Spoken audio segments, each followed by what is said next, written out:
honourable member for Timmins order. The honourable member for Timmins James Bay.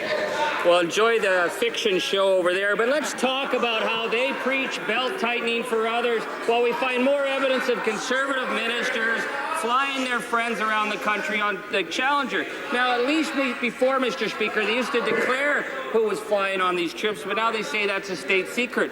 When you hide the flight manifest, it means Canadians can't tell whether it's government officials or cronies of the Conservative Party who are along for the ride. Now, we know the Prime Minister's buddy Mark Kin used to ride shotgun on these airborne Cadillacs, so who else? What are they trying to hide?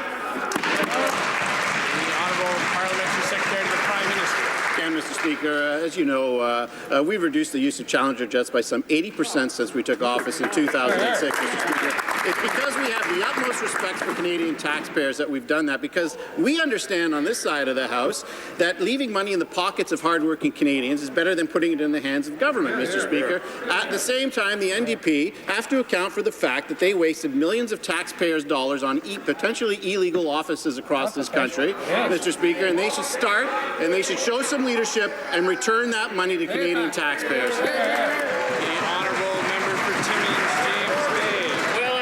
Advise my honourable colleague from Markham, if he was worried about taxpayers, he'd be talking to the Justice Minister, who uses the Challenger jet as his own personal taxi service to Halifax on the weekends. Now, speaking of poor judgment, remember Bruce Carson, the convicted fraud artist who's now up on influence peddling charge? You know, Canadians are trying to figure out how this guy slipped through the security checks. Well, Mr. Carson tells us that the Prime Minister knew about his criminal record and invited him into the inner office anyway. So, simple question.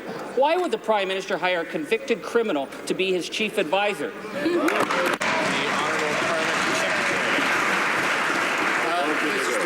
Mr. Speaker, the only people that are in trouble right now, of course, are the NDP, who have to account for the fact that they took millions of dollars of taxpayers' money to fund partisan political offices across this country, Mr. Speaker. And it's not just one person implicated in the NDP, it's the entire caucus, Mr. Speaker, who actually participated in this scheme to rip off Canadian taxpayers, Mr. Speaker.